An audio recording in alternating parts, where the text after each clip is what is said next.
فأنا اللبنة وأنا خاتم النبيين সম্মিলিত খতমে নবুয়ত পরিষদের উদ্যোগে আয়োজিত আজকের এই খতমে নবুয়ত মহাসম্মেলনে উপস্থিত সংগ্রামী সভাপতি, উপস্থিত বিশ্ব উম্মতে মুসলিমার বরেণ্য উলামায়ে কেরাম, সমবেত নবী প্রেমিক তাওহীদি জনতার এই বিশাল বাঁধ ভাঙ্গা জনস্রোত এবং জনসমুদ্র, আমরা বলতে চাই পরিষ্কার ভাষায়, আল্লাহ পাক রব্বুল ইজ্জত নবুয়তের যেই প্রাসাদকে পূর্ণ করেছেন, সেই প্রাসাদের সর্বশেষ সুমহান অংশ এবং তার ঈদ বলে মুহাম্মদ সাল্লাল্লাহু আলাইহি ওয়াসাল্লাম নিজেকে ঘোষণা করেছেন।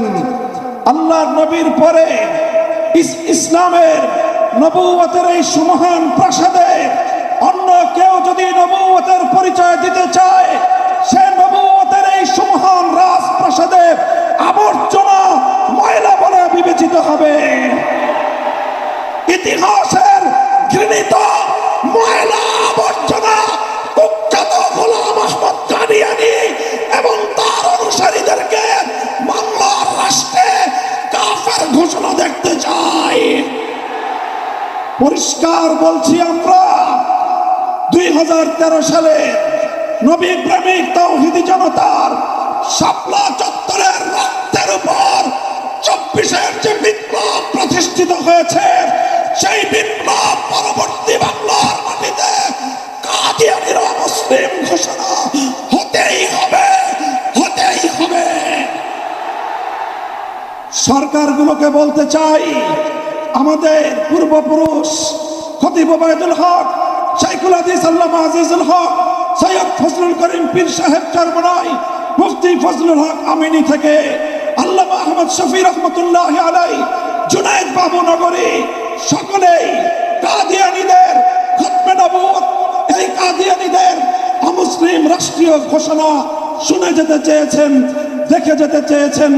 দুঃখ এবং পরিতাপের বিষয়, বাংলাদেশের সরকারগুলো এই কথা রক্ষা করতে পারে নাই। আমাদের আমির হেফাজত আল্লামা মুহিবুল্লাহ বাবু নগরী হায়াতে আছেন, তার নেতৃত্বে পীর সাহেব মধুপুর যেটা তুলেছেন, এবার কাদিয়ানীদের অমুসলিম ঘোষণা দাবি আদায় করার জন্য যদি প্রয়োজন হয়, আবার 5 মের মতো ঢাকা অবরোধ করতে হবে, ঢাকা অবরোধ করতে হবে।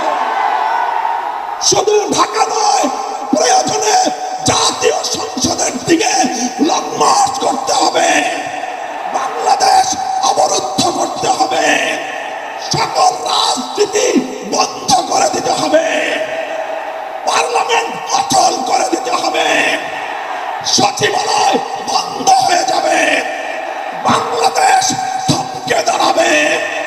কাদিয়ানীদের অমুসলিম ঘোষণার দাবি আদায় করতে হবে, রক্ত দিতে হলে রক্ত দিতে হবে, জীবন দেওয়ার জন্য, খতমে নবুয়তের দাবি আদায়ের জন্য মাথায় কাফনের কাপড় বেঁধে শহীদ ঈদগাহে যেতে কারা প্রস্তুত, কারা প্রস্তুত?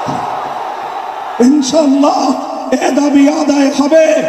আর যদি সরকারগুলো দাবি আদায় করতে ব্যর্থ হয়, আগামী দিনে আমরা পার্লামেন্ট গঠন করব, আমরা ক্ষমতায় যাব, আমরা কাদিয়ানীদেরকে জাতীয় সংসদে আইন পাস করে কাফের ঘোষণা করব, অমুসলিম ঘোষণা করব ইনশাআল্লাহ। নাসরুম মিনাল্লাহ ওয়া ফাতহুন করিম।